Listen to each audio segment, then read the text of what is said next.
This is the Lone Crater YouTube. We hope this video helps. You start by choosing mesh stiffness and width to match the silhouette you want, because stiffness controls volume. Once you've measured skirt circumference and length, cut panels allowing 1/2 seam allowance. Make a temporary waistband from bias tape or cotton. This holds pins and adjusts later. Pin the top edge to keep gathers even, and make sure you leave an opening for inserting the mesh into the garment. Begin stitching short. Consistent bath. Now you join panels and shape the crinoline, because even seams prevent lumps.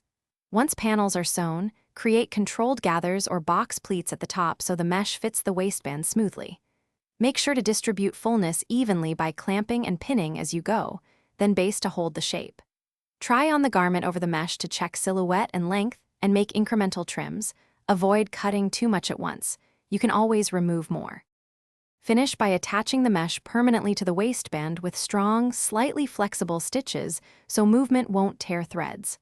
Once done, tidy raw edges with zigzag stitching or bias binding to stop fray and maintain shape. Make sure to press gently. High heat can melt synthetic mesh.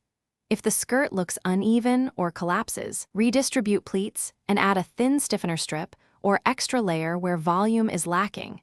This fixes tension, imbalances quickly without ripping seams. Thanks for watching. Consider subscribing if we helped you.